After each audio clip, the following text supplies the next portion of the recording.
The word ecclesia, Jesus in Matthew chapter 16, talking to Peter, he said, "You're Peter, and on this rock I will build my ecclesia." Jesus wants to build an ecclesia. Now, here's the thing. Jesus talked about kingdom 122 times. He mentioned ecclesia twice. And largely what we have done is we've gotten things backwards. Isn't that a shock? See, what Jesus did, he preached the kingdom, and he wanted to build an ecclesia that would advance the kingdom. Amen. Hence the instructions, seek first the kingdom. The church exists for the kingdom, not the kingdom for the church. And largely, if you would, most Christians, and I did up until I started seeing some of these things, I thought the kingdom revolved around the ecclesia, but in reality, the ecclesia is supposed to function around the kingdom. And when we change our thinking in some of that, that helps. Now, and the reason I keep using the word ecclesia, I decided, any of you ever go through fads? I just got onto this thing, and I'm still kind of there, where I love to find the etymology of a word. What has been the process through which we got it? And so I was looking up church and stuff, and I thought, well, I'm going to look at the etymology of the word church. So I put in the English word church etymology. To my amazement, I found that the word church does not lead back to ecclesia, which is the word that Jesus used in Matthew 16 and in one other passage. And I'm thinking, well, if our word church doesn't lead back there, then what does the word ecclesia mean? And so I started looking, and which has led me to another new, I don't think this is a fad, but at least I pray I don't move from it.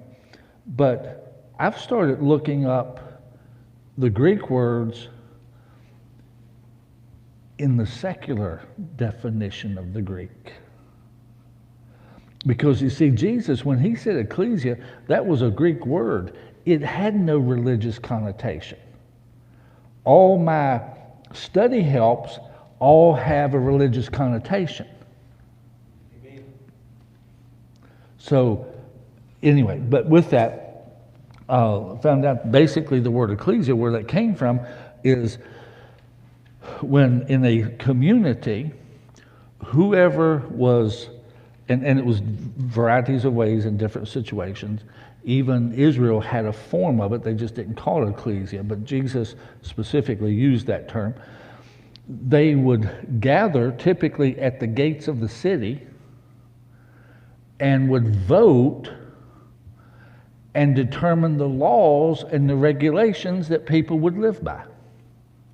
In other words, an ecclesia is what set the culture for the community.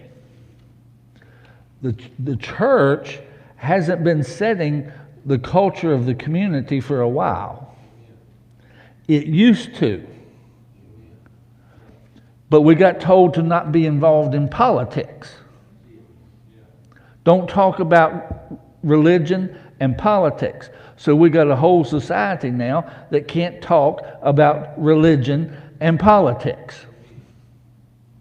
And so with that, with some of these things, and part of what we're going to get into tonight is beginning to look at, again, more of what we need to do and how we need to do it.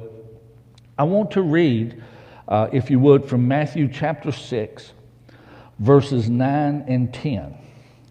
This is a passage, every last one of you know it, and if I told you right up what it was, you could start it off probably all by yourself, because it's the Lord's Prayer.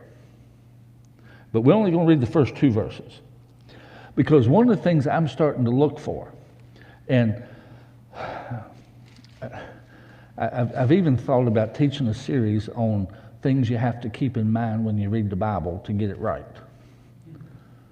Let me give you a quick example. Every time most Christians read the word heaven, they immediately assume where God lives.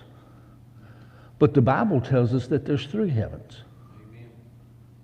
So we should look and see, is that talking about the first heaven, the second heaven, or the third heaven? Because there's 3, and not just assume. Amen.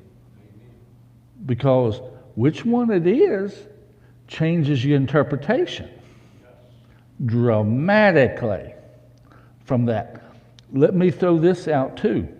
Because, and, well, I won't turn there, but during the Old Testament, it's in 1 Samuel 19, I can't remember exactly what verse, but the Philistines, it was during the days of Samuel at least, it says there that there were no blacksmiths in the land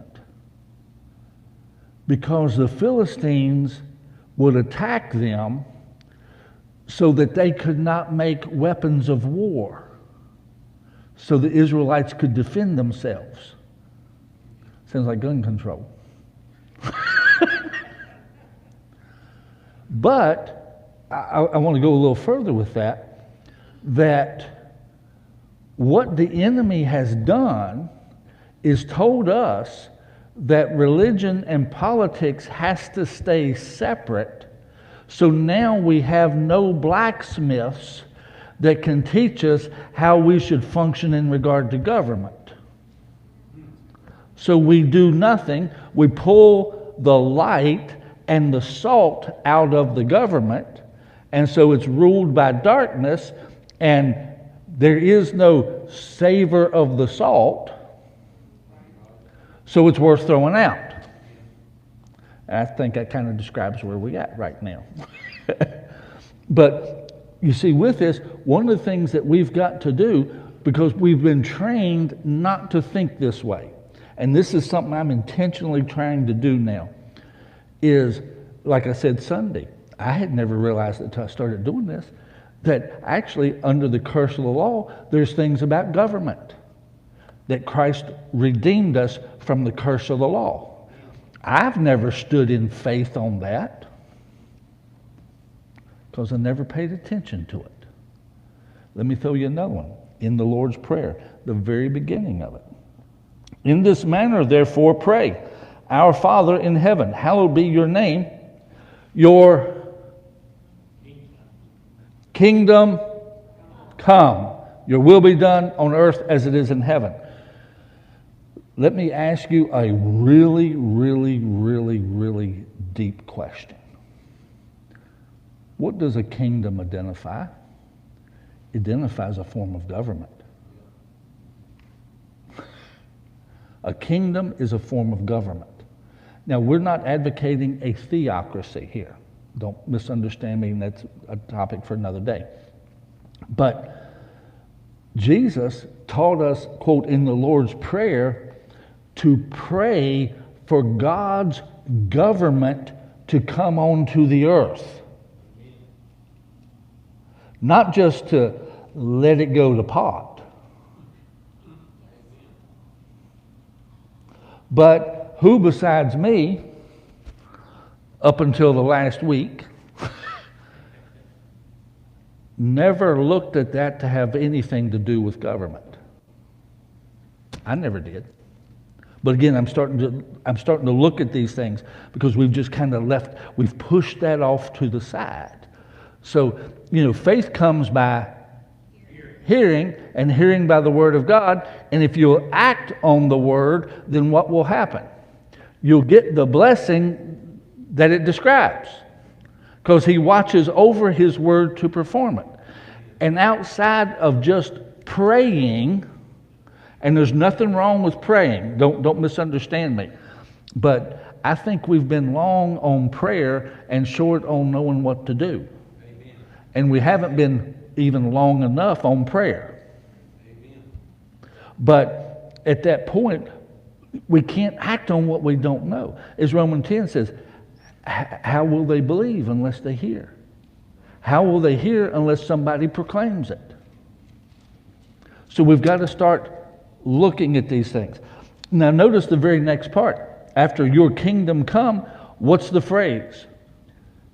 Your will be done on earth as it is in heaven. See, the kingdom is a form of government. The Lord's Prayer is taught, we're taught to do this. Now understand this, because this will help explain a whole lot, as well as some of the other stuff we're going to talk about in a little bit. But government is the implementation of the values, beliefs, and morals of those governing.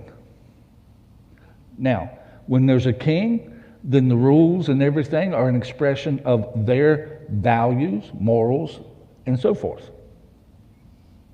When you have an oligarchy, then you have the values of that small group of people. And I got news for you. That's what a lot of people in the United States want right now. An oligarchy, a small set of elite that express their values, their beliefs, and their morals through the government. If you really want to get down to it, that is the agenda. That's the agenda at that point. But let's again think more in line of the United States government.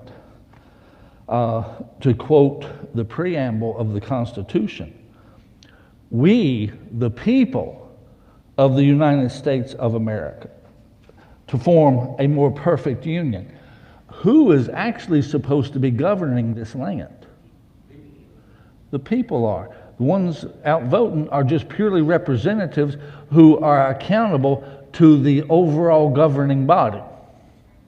As Abraham Lincoln said, a nation by the people and for the people, and so forth. That's what's supposed to be functioning.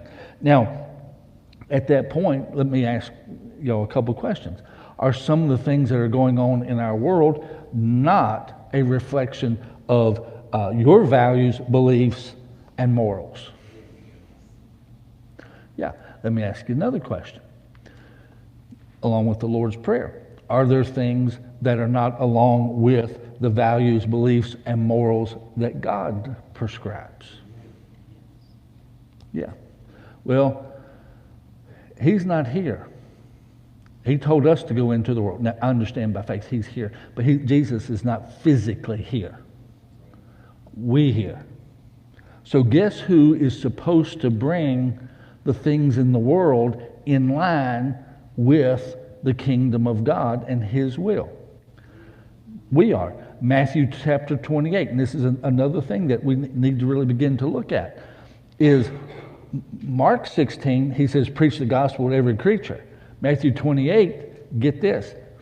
He says, make disciples of all. Is nation one person? No. Nation is a whole pile of people. And the church has basically looked at it. Have we discipled this one? Have we discipled that one? And the church is looking at it through the eyes of, are we discipling certain individuals?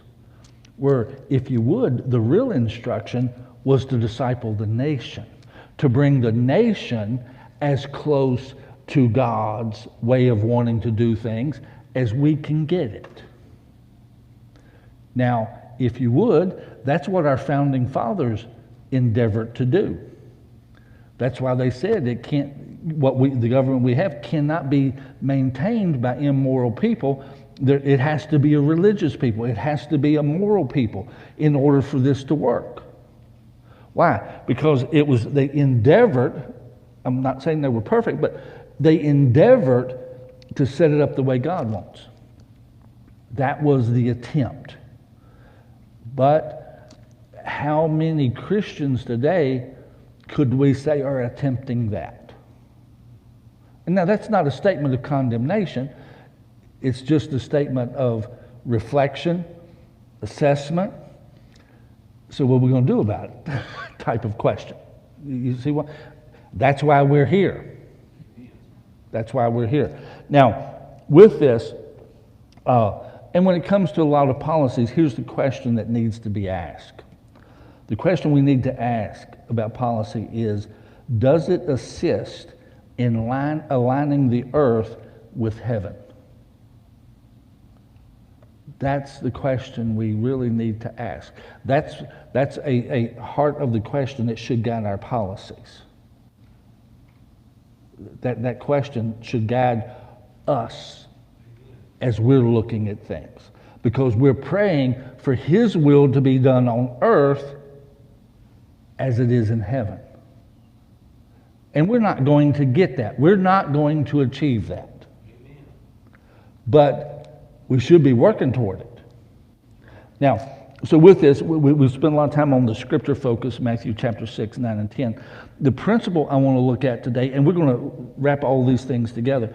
The principle we want to look at, and I should have deleted the word review, but it's what I call rule number 3. Power is for service. Power is for service.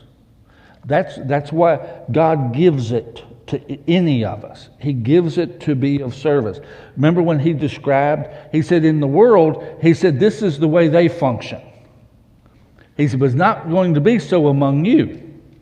The greatest will be what? Servant. In other words, everything is to focus on service. Now, in politics, and I'm sorry, Ben. You're doing a good job. I'm bouncing around. I didn't tell him how I was going to do this, but we kind of, anyway.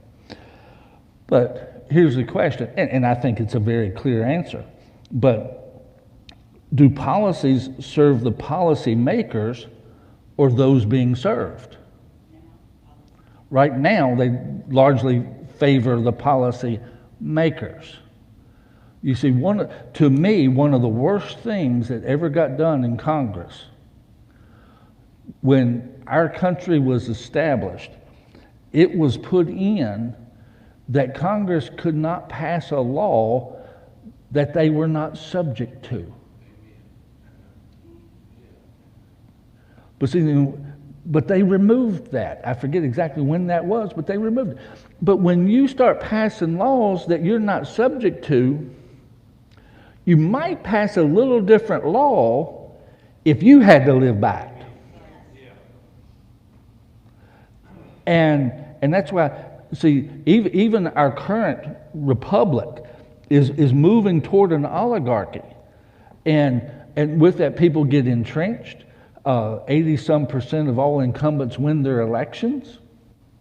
And so it becomes a ruling class. And I have heard both parties make this statement to a degree. Different points of reference to a degree, but still the same mindset. And it tells you how they think. When Bob Dole, some of y'all remember Bob Dole, when he ran for president, it was basically stated he deserved it because he had spent the time. Had nothing to do with whether or not he could win. Really didn't have anything to do with the policies, but he had been in the ruling class. It was his turn. Let's take another one on the Republican side. John McCain. He served the party. It's his time. He's ran for it. He should have it this time. Again, very little concern about winning. Very little concern about a lot of things. But he is a part of the ruling class. It's his turn. And let's take the most recent one. Well, not the most recent one, because Biden fits that to a large extent. But one of the biggest things about Hillary Clinton was that she had been involved in so many things, she had earned being president. And it almost should have been given to her by acclamation. Well, our country is not set up that way. Our country is a democratic republic. And you're not supposed to get it just because you've been there. That's just not the case. And so with this, a lot of things are set up that way to protect policymakers. I want to tell you something. See, I would love, and at some point I'm going to study up on this a little bit and just see if it's not something we can do. But I used to be opposed to term limits until I did start finding out enough. Number one, I saw how many incumbents won. And then all the things that they approved that they can do during an election that is basically using taxpayer dollars to fund their campaign without it being a contribution. You know, anybody running for office that's an incumbent, you always get extra mail from them right prior to the election.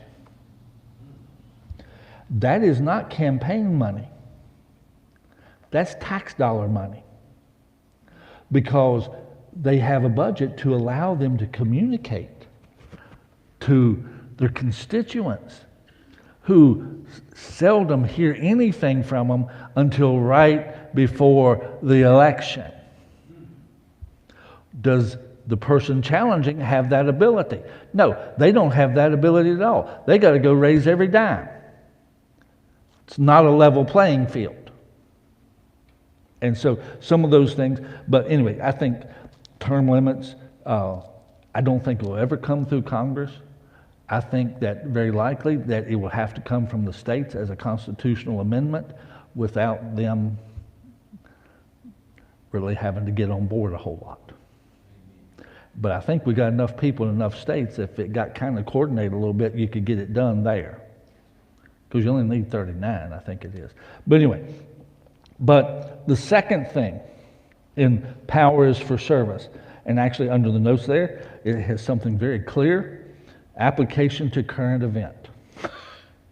Well, if you go up to the current event up at the top, the current event I want to put things in the light of tonight is the border. Any of y'all been hearing stuff about the border? It's terrible. It's terrible. And to give a little background, I stated this toward the end of last week. Really, this whole border crisis was started by Ronald Reagan initially. When I was reasonably young, I was probably about a year old at the time. No. But he's still my favorite president. And so he did things with the economy. I mean, we were in terrible shape. He turned it around, a lot of different things. He got extremely criticized. And when this whole idea, he brought up the idea of amnesty. And I thought, well, he's been right on a lot of other stuff when everybody, Republican and Democrat, was criticizing him. Maybe he's right on this. I don't know. But I thought, well, okay. But time has borne out that was the wrong move. Because even in that time, soon as people heard that there was the potential for amnesty, they started running for the border to even get in illegally, because if they were here, they could qualify for the amnesty, potentially. And that really started the first move toward the border, as far as people had been doing it, but as far as it really escalating. Because you can go back every presidential race since Reagan, the border has been an issue ever since. And it was Reagan's policy that really started that. As much as I like him, he messed up on that one. You just can't do that. And but even now, you go back, and I want to hit, I'm sorry, I'm bouncing all around. The opposition's game plan, you see up there. Because we said that's one of the things we're going to talk about. Because, you know, they just had the NCAA championship last night. So, you know, college-wise, it's into basketball. But if you are if you're playing against a team and they're perimeter shooters, but you guard down deep, you better hope they don't get hot on the outside. Or if you're guarding the perimeter and they got a big guy down on the inside and that's where they're trying to work it, you're in trouble again. And this is one of the things, we as believers have never bothered about what the opposition's game plan was. So is it any shock that we lose? I mean, just imagine if an NFL team on Sunday went out and played and never studied any film on the other team. And that's what Christians are doing. We going to show up to play in the game, and we don't even know how the other team plays. And I'll put it this way, everything we do with them is in the light of what we think. I used this example last week, and I want to do it again because it's such a shocker. See, we try, especially with what I'll call the hard left. The hard left. We like to think that they're logical. And we can't understand how they reach their conclusions. They reach their conclusions not because it's logical, but they are reading from a different book than you and I are. We think in terms of morality. We think in terms of legality. And in the Saul Alinsky book, he quotes a guy. This is what really struck me with this and really just drove it home to me. He quoted a guy during the campaign that said, if you only vote one time in an election, you don't care enough about America. Now, see, when you take that mindset and now you want to have the integrity of elections,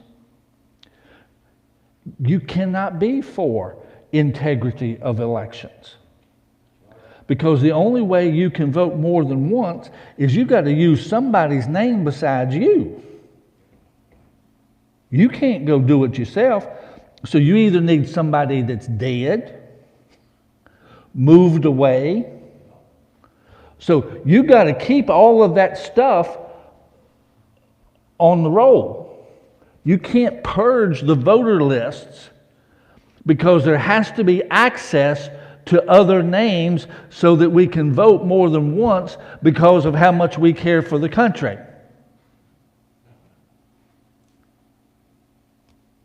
And again, that was a direct quote out of the book. We don't think that way. I mean, we hear about removing dead people's names off the roll, and we think, well, what argument is there against that? And so we just don't, what are they? The hard left, now not Billy Bob right down the road.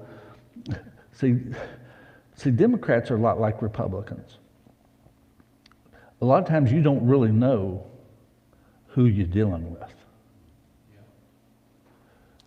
See, there are Republicans that I no more agree with than the man in the moon. And there are some that, I'll be honest with you, did any of you get to see the Rush Limbaugh tribute from Fox? Okay, if you get a chance, go read it. Go watch it.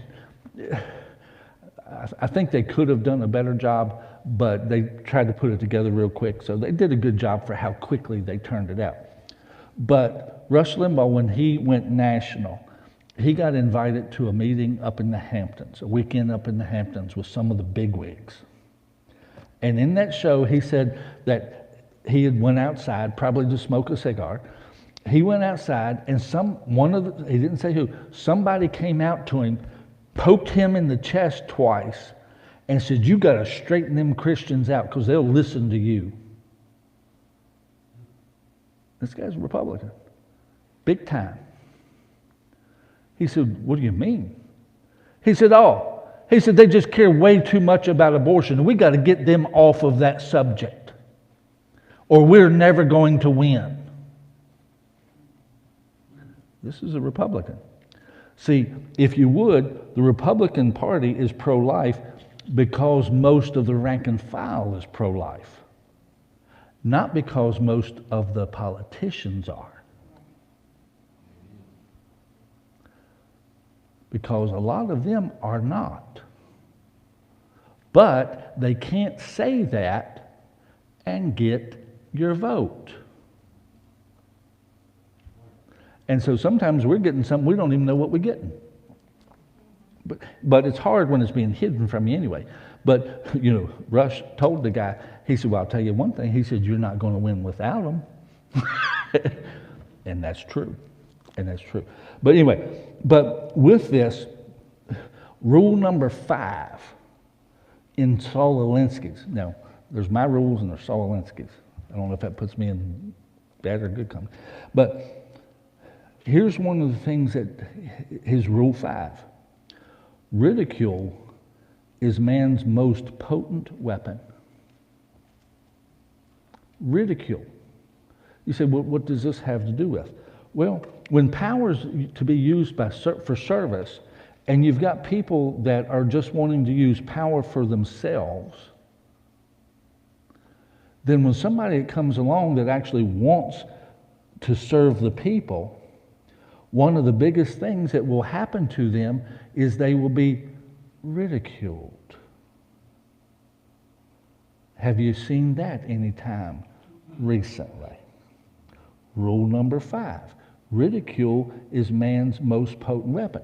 So the thing of it is, you've got a lot of people, and this is something we have to understand. When stuff happens, if you know that the enemy's plan is ridicule and accusation, then you go in knowing that's what they're going to run their mouth about the whole time. And the thing of it is, here's what happens a lot of times. People who have a conscience, how many of y'all qualify for that? At least close to half. But people who have a conscience typically immediately begin to defend if they have any information. If they don't have any information, they begin to wonder if they should actually be supporting this person. And therein, rule number 5 has accomplished its purpose.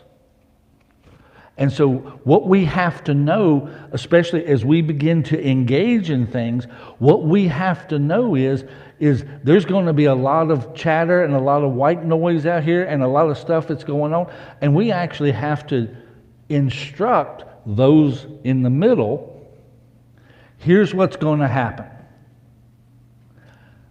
I'm trying, I'm not talking about me personally, but the candidate saying, I'm trying to help people. I am not trying to set this up for for the policies to benefit me, but I want to serve the people. But that's not what my opponent is about. They're wanting to protect their position, so they're going to say this, this, and this. They're going to go off after all of these things, and they're not going to pay attention to the actual policy. They will not want to discuss that, or if they do, they will try to ridicule it in some way. Again, has anybody seen that process for a little while? And see, the thing of it is, we've been going at it like, why can't you get somebody to see that this makes sense? Well, they're standing there, sitting there listening to you, and they're still thinking about this negative stuff that somebody said. Well, wonder if they really did that. Wonder if that's the way it was. Wonder, and to a large extent, we ourselves and people we come in contact with, we have to let them know what's going to be coming down the pike and that you just don't buy it all. Because this is how they're going to approach it. I think it was Rule 8 that you basically personalize the issue. It's not about a policy, but whoever is championing the policy, you make it all about them. You largely demonize them. You try to point everything else out about them that you can, which again ties into Rule 4, ridicule. But I think it was 8, was personalize it. Target the person that's the messenger. Again, have you seen that? But if we don't know the game plan, then we can't design something to offset it. We've got to have something to offset their game plan from that standpoint. And so with this, which that takes us to the talking points. But let me hit the border. I didn't touch on that hardly at all there. But how many of you remember during the campaign how terrible it was that, I think, was it 500 kids had not been reunited with their families, or was it 50? It was 500? Yeah. But in there, and that this is just terrible. And then even when it was stated, well, it had been this when we came into office, and we got it down to this. That doesn't matter. This is too many. I remember hearing that. Well, what do we have today? Actually, all indications are, I cannot verify this, but all indications are that we're back to adding cages, which was criticized. That these people are being put in cages, and that's demeaning. Where in reality, they had been in cages 4 years ago, and when the administration found out they were being put in cages, then they changed it. They took it away. So it seems like at the border right now, you got one of two options. You either got a 4-star hotel or a cage. One of the two. That's where you're going to wind up. But you see, the talking point tying into this is we've got to speak the facts and don't get distracted by accusations. We got to speak the facts. And if you go all the way back down to the talking points again, in talking about speaking the facts and not getting distracted by the accusations, remember, because see, this is something we get lulled into. We get lulled in, well, I wouldn't really want to support that person if that's the way they were. I mean, let me tell you one of the biggest differences between people, one of the difference between the parties, Democrat and Republican. One of the biggest differences between them, it doesn't matter what a Democrat has done. If they win the nomination, the party will fully support them regardless of what they are or who they are. I mean, one of the things I've never understood is how, in our current climate, how Hillary Clinton and President Obama were both able to go to Senator Byrd's funeral, because he was a grand wizard in the KKK. And when asked about it, only question I've ever heard that was asked of Bill Clinton about it was, well, back in his day, you had to be a part of the Klan to get elected. In the Democratic Party, you had to be in the Klan? That seems like that ought to be put on the news at that point in time. But that was all that was ever asked, and then just let go. And so you end up, remember who, boy, I messed up that sentence. I deleted it. Remember who the accuser of the brethren is. Remember who it is. I want to tell you something. The devil's involved in politics. The devil's involved in politics. I should have took out the who. Remember the identity of the accuser of the brethren. But I changed that 3 times or so. But anyway, remember who the accuser of the brethren is. But the devil's involved in politics. And he's not moral. He doesn't function logically. His whole agenda is to steal, to kill, and to destroy. And we're supposed to be praying that God's kingdom, God's government comes to the greatest extent we can get it. We know it's not going to be perfect until Jesus comes. But we're supposed to be praying for that now, and that His will be done on earth as it is in heaven. We want to get as close to that as we can. The accuser of the brethren is the devil. And when that is the agenda, when ridicule is the greatest weapon for man, that kind of tells you what side of the spiritual spectrum things are coming from. But guess what? I got news for you. The devil's not going away. He's not going away. He's not going into retirement. He's not going to slack off. If anything, the Bible seems to indicate as the time draws near, it seems like he elevates things. So if he's going to elevate stuff, what should that seem to indicate we should do? We got to step up our game too. Or else, okay, we're just going to concede, you know. But he's the accuser of the brethren. So when that part comes, we have to personally understand so that we don't get discouraged. So that we don't. And at that point, we need to begin. We might not tell everybody that, well, them doing that's of the devil. But at the same time, if we know that's how he's going to function through people, then we have to prepare people so that they can resist that. So that hopefully they can successfully resist it, which comes back to the first part of the statement. Remember, speak the facts, don't get distracted by the accusations. The facts. Compare what is being done to what was said. That at that point, you know, all right, they start accusing, all right? But here's what's happened in this situation. You know, how many of y'all remember Joe Friday on Dragnet? Just facts, ma'am. And at that point, see, we tried to do too much convincing. We tried to do too much convincing. We tried to explain way too much. And I've talked about that a little bit before, but really quick, you know, one time I was talking to a person that was a delegate to Richmond and from the area. And they said, well, what do you think should be pushed? I said, school choice. Oh, we can't get that. You know, and y'all probably hear this one a few times because we've got to change our approach to stuff.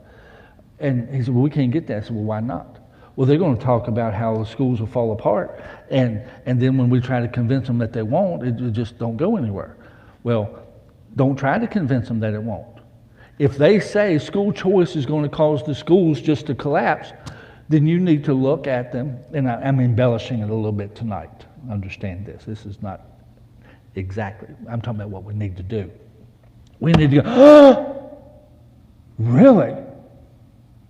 You mean that you think the schools are so bad that if people are given a choice to get out of it, they will run in droves? You mean you think they're that bad? Because I don't. I don't think that it will collapse. But you seriously think? Well, that's an even greater reason to have school choice if things are that bad. See, but what happens today? School choice. Well, oh, no, only so much money and da-da. And we get into so many details that your average person watching TV is not going to pay attention to it. And can we just be blunt? We've got to understand the world we're in. I mean, I've never been a huge college basketball fan, but I have gotten to know Ralph Sampson a little bit.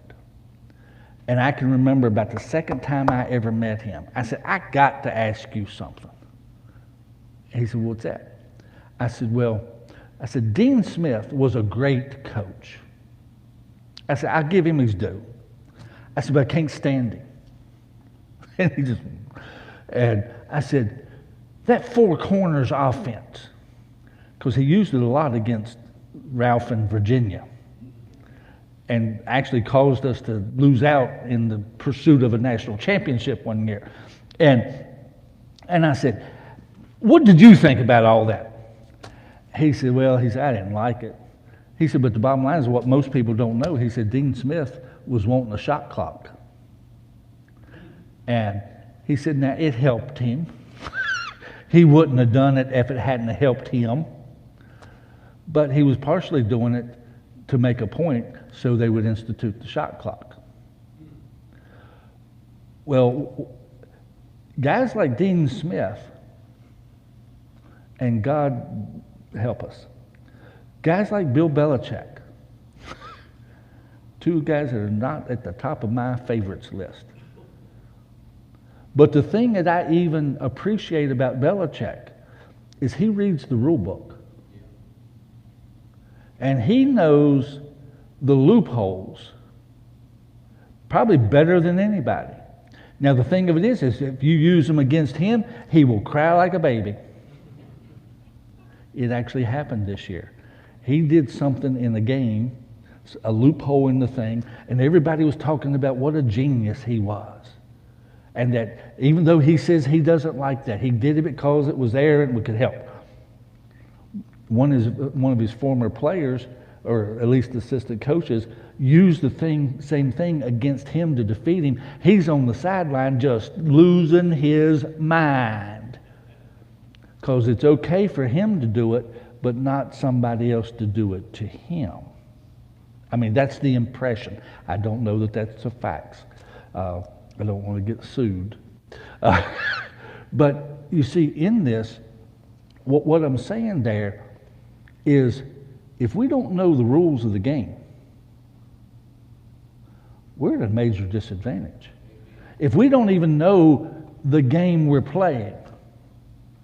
See, we're trying to explain a whole lot of stuff. That's guarding the perimeter, and they're lobbing it to the inside, play after play.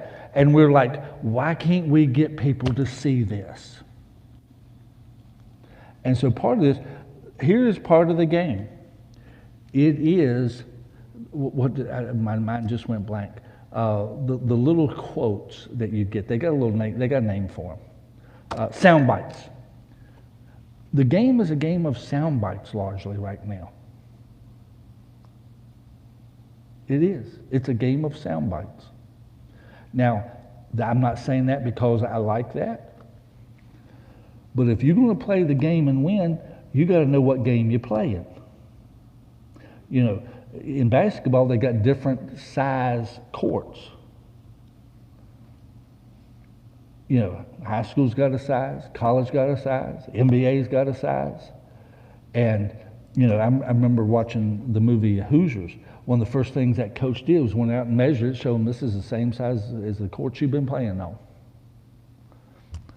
Because if it's a different size, you got to change the game a little. You got to change it up a little bit. And you see what's happening with us is we're playing a game without watching any film. We're playing a game that, to a large extent, we don't even really know. You know, we're still playing 1940s football. We're trying to be the four horsemen who didn't really have a forward pass, and we're in the NFL with the most passing-oriented offenses that there's ever been in the history of the game. And like, what's the problem? We got to change. We've got to change. We've got to understand how the game is being played. Now, we don't need to do it illegally, immorally, or anything like that. But we need to understand the game. There's nothing immoral or illegal about sound bites. You just don't get all the information. Sometimes you think you're getting one thing and you're getting something else. But the bottom line is largely politics, especially on the national level, is decided by who has the best sound bites. Who has the sound bites that register with people. And that's a lot of truth. And now the people have values and things, but that's to varying degrees. That group there in the middle, don't know. They don't know. So now, compare what is being done to what was said. Again, just like with the border.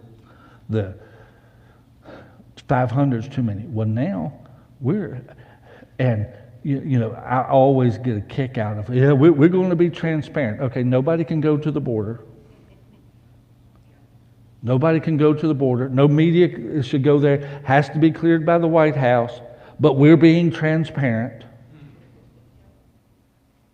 And the thing of it is, there's all kinds of this. It just doesn't match. You can't allow access and be transparent at the same time.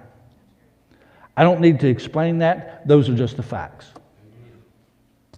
And in all honesty, if somebody can't figure out that that's a problem, taking more time to explain it ain't going to help them. It's just not. And so nobody said anything, which I've been rambling and running my mouth here. I do want this to be interactive, so you can say stuff. Any thoughts, questions, comments? When you first started, you talked. Can we give you a mic so that it hits on Facebook, so that that way everybody can hear it? It's dangerous to give me a mic, Yeah, you're going out to the world now. When you first started, you talked about the kingdom being different from what we think of it. Yeah. And I don't think you went on to say, how it is different and how we should be thinking of it, or how God meant for us to think of it. Yeah. But that was right off the bat in that prayer, thy kingdom come. Yeah. Yeah. Well, again, probably one of the biggest shifts that we have to make is believers today, especially in America, are so church focused. Everything is seen through the lens of the church. And it's like the church is the kingdom. And I've even heard it kind of referenced that way in messages. And I hadn't studied anything, but I thought, no, the church isn't the kingdom. That much I do know. The church is part of the kingdom. And at that point, I didn't know how it all worked. But the Ecclesia was built to advance the kingdom. The kingdom of God, there's two parts to it. Kingdoms have to do with two things: territories and people.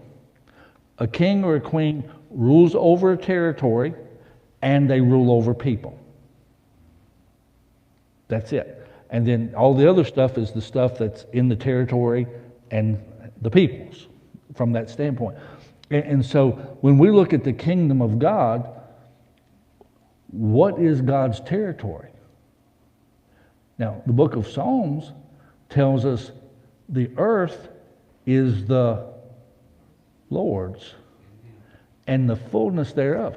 But see, a lot of Christians, oh no, the government's not God's.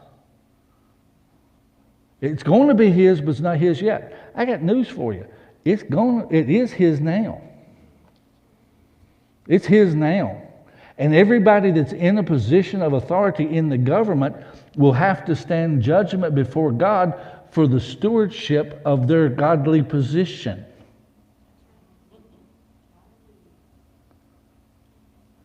It's us that don't understand. No, every government belongs to God. They're just not acting that way right now. They're in rebellion. But we, if you would, understand this, Jesus said to occupy till what? Till I come. Occupy. What does an occupation army do? Well, the victory has been won. Now, the occupation army is there to keep everything in line with the new rulers. Jesus won the victory.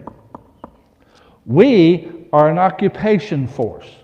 We are to go in and bring His will, not by force.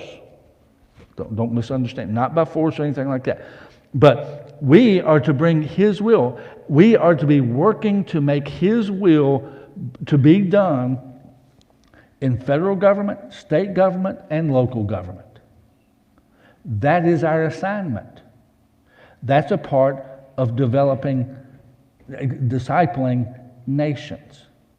It's a part of discipling nations. And if you would, the kingdom is everything that God owns and everyone whom he rules over. Amen. And see, a lot of times, again, this is one of those things. Who does God rule over? We tend to go to, over people who are obeying him.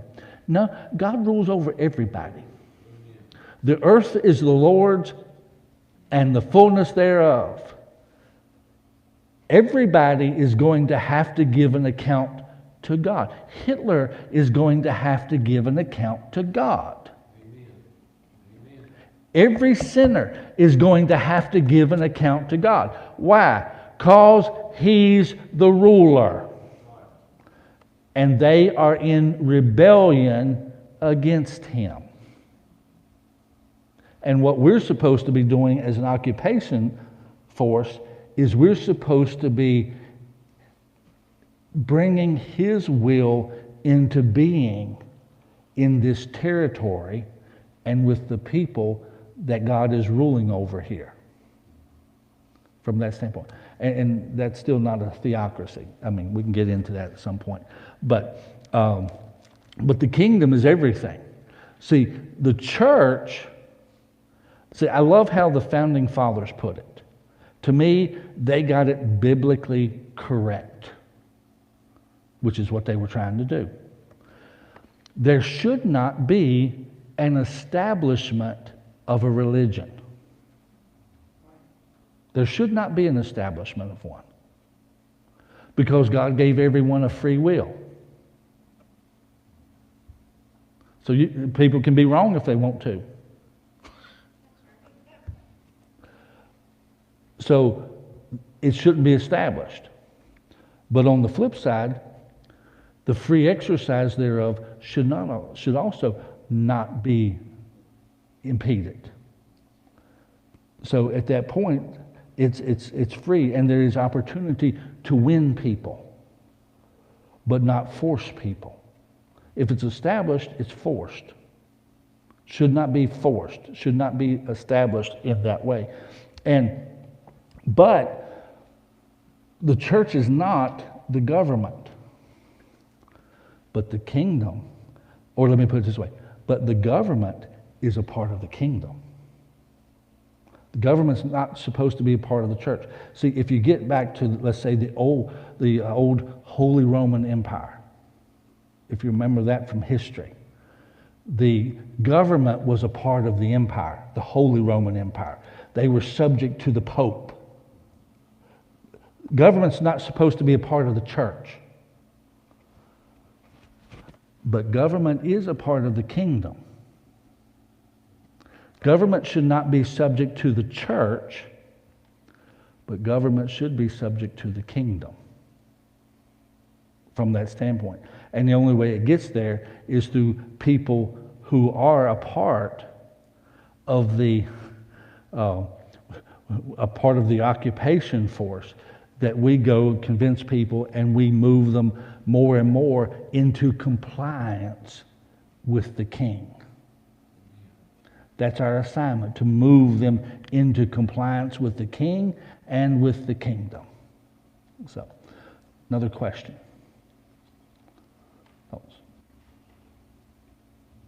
Yeah.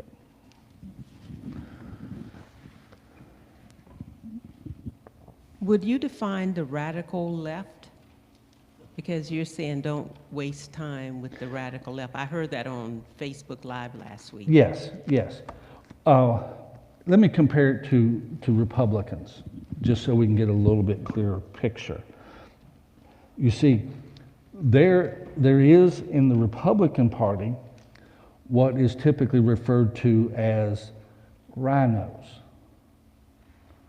Republican in name only, which basically means that they are listed as Republicans. If they're running for office, there's an R beside their name, but they do not really personally hold to the values that the majority of Republicans hold to.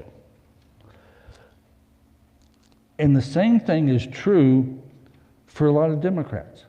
There is actually, a lot of people don't realize this, But there is actually a wing of the Democratic Party that is pro-life. But they are getting pushed down like this every turn they go. Now, they as an individual are not in agreement with that part of their stance. And I'm not going into, well, should they, I'm just saying what is. So there are some people there that I don't consider hard left. They've got a problem with some things. They've got a problem with what the party's doing, but they're Democrat.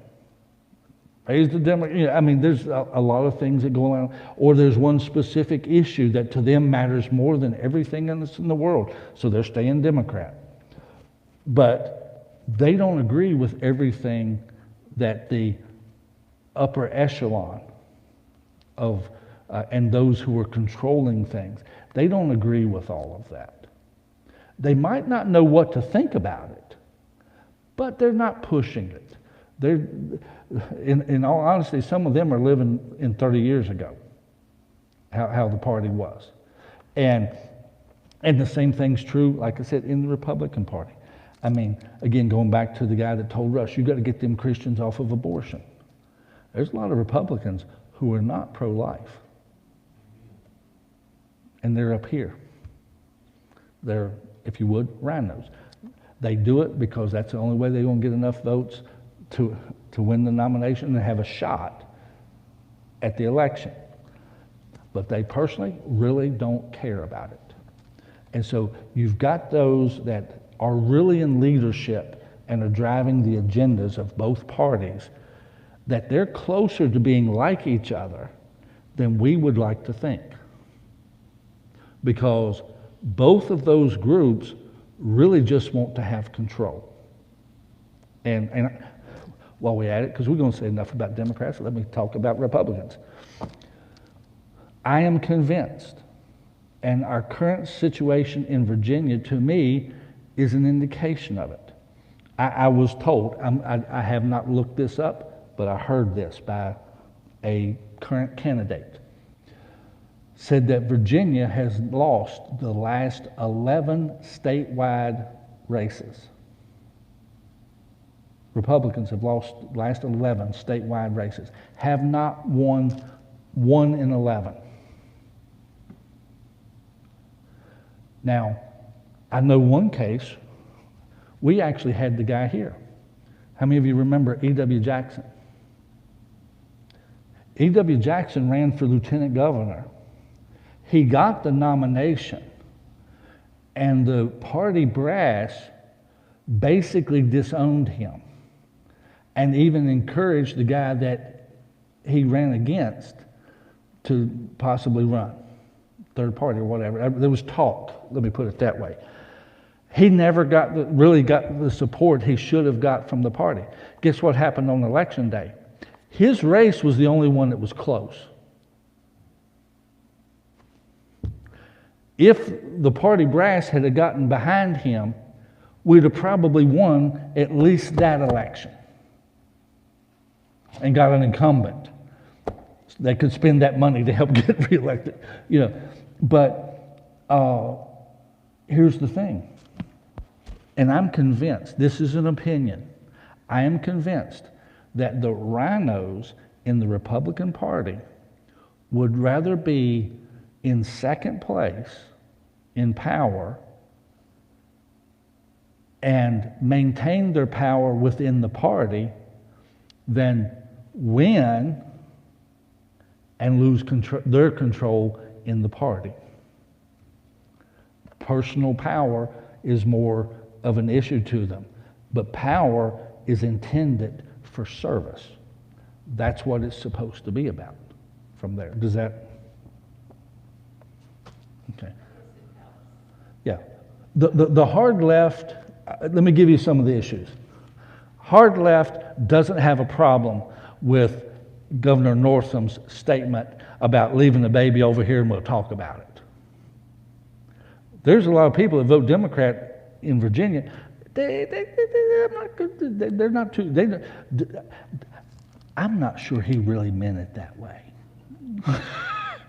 Is where some of them are. But the others, glad somebody finally said it.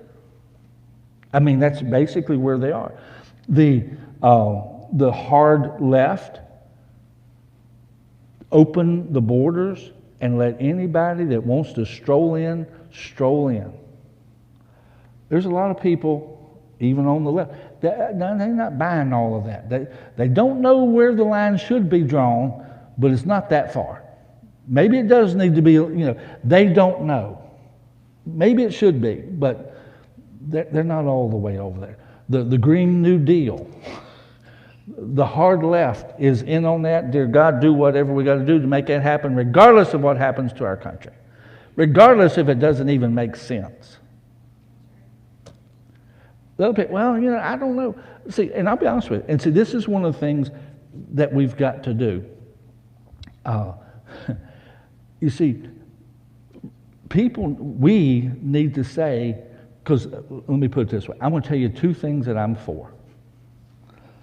I am for, and I tried to teach this to my boys. I am for leaving anything that you enter into better than the way you found it. And when it comes to this earth, we should leave it less polluted. We should leave it in good shape when we hand it over to our offspring. It shouldn't just be a mess, a garbage dump. But I also believe that you should prioritize jobs over some bug. And that there has to be a balance to that. Yes, let's take care of this planet. God, that was his instructions. That was the first job he gave to mankind, tend the garden. We got to tend this place. But we don't have to be crazy. And at that point, let's take care of it. If it's in bad shape now, they say, let's move it forward. The thing I know is it's in better shape today in America than it was when I was younger. Because I remember seeing pictures of LA, San Francisco, and all the smog that they would show pictures of it just settling in. How many of y'all remember that? You ain't seen one since. Why? Because in America, we have been endeavoring to clean it up. We're not the trash people of the world. Matter of fact, we might not be the cleanest either, but we're not on the bottom half of the list. We're up on the top half. And so, yeah, let's keep taking care of it.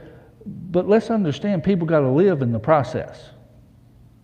People's got to live. And so we have to communicate both sides, because right now, the hard left, see, the hard left is also the one, some of your rank and file are Christians. And they're not going to badmouth Christians. Your hard left doesn't care at all for Christians. Matter of fact, you can look up the quote. It was on CNN. Our current president, when he was vice president, said the greatest threat to human rights is born-again evangelical Christians, basically. I forget exactly which term he used.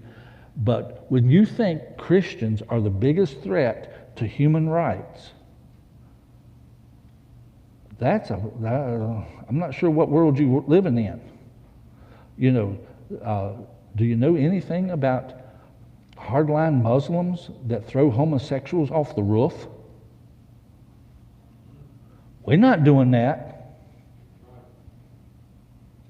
No, we don't even want them to be mistreated. When you get right down to it, we might not agree with the lifestyle, but we're not wanting them to be abused. We're not wanting that. But the hard left is painting us as being that type of person. And that's the difference to me between the hard left and just the left. Because there is a hard line agenda in the hard left. The other is a little ambivalent, even sometimes, well, I don't know everything about that. So, anyway, so. Alrighty, any other questions before we go? Okay, Cliff. We'll make this our last question, because I tried to finish. When the disciples heard ecclesia, Yeah. did they get it? Did they miss it? Did they think they were going to, they thought they were going to be the influencers and not the Romans or the Sadducees and the Pharisees?